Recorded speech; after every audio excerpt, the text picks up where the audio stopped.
Lengak na miyam gi yaifa thaurang kaya lokhat labasu ngasi maksu lamdam asida lairaba miyam gi damak thamliba scheme kaya karino haiba khangdana amadi sizinafam khangdaba imung kaya ama leiri.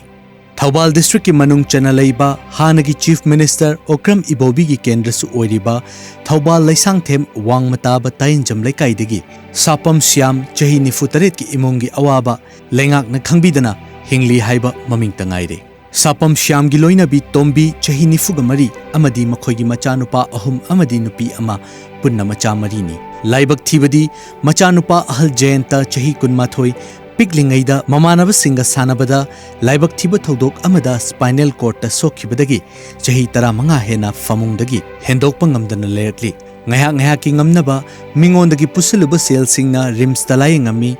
doctor singi pautak matung ina sajel tawduna farakani haibadagi rehabilitation center da thatara rom sajel tawduna leramkhi matamduda operation ahumlak tawkhi adubu Chathok chasingi sel leraktabana upai leita mayumda puthaba takhi madudagi ngasi fauba lengak na piba kanaba kaya khangdana voter card ta piba cheng khara chaba natana chief minister gi haksel gi tengbang card karino amadi masigi kanaba sing khangdana amamba sangsar amada leiramli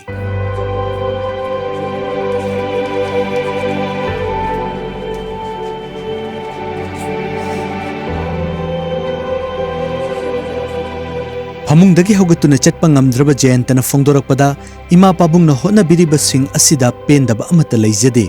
adubu machanupa ahal ama oibagi ima pabungi mateng panggadaba matam asida hogat kangkhat ngamdana leiba asida pende haina wafam kaya fongdorakli aisu nongmadi miyam marakta mimanana hingba pami amadi masi ngamnaba honabada miyamna mateng pangbiu hairakli Matingi wadi yam nininge tapi roja na happy wani hada ai leiji ai ji hajen gen torokati pun fakalakane ba ado seleta banina mating ji yam pame ado seleta banina layeng dra jun ta lere andana mon mating khar tawbiragati ai ji adum sahi far judum chapadi ngam gata na khale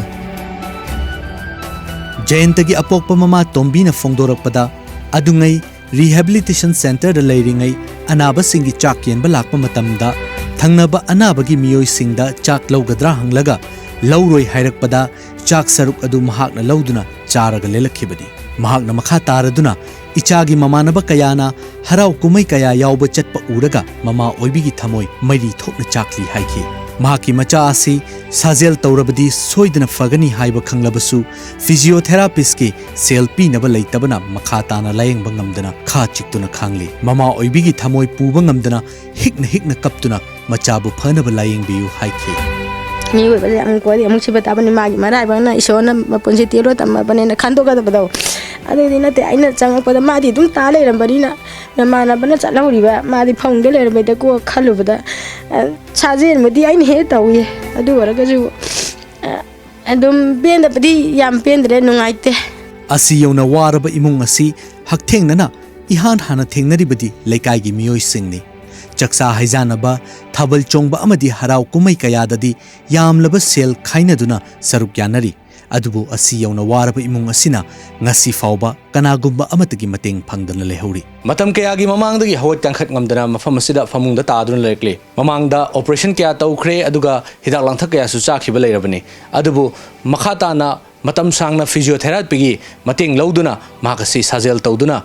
leitragadi mahakasi fagatpa ngamdana leiri Hiram asida imung asina aduki matik fifam chadabana maram oiduna physiotherapy tawba matamda changadaba cell sing puthokpa ngamduna makhatana physiotherapy tawba ngamdana leiri hiram asida pukchel chawraba kyana khwai khibekna mateng pangbiduna hairibana abasibo physiotherapy tawba sida mateng pangbiragadi mahake hanagi punsi mahusagi punsida hanjalakpa soidrangam gani pawdam jariba video journalist Naresh Kaloina Onel Samanduram Thobal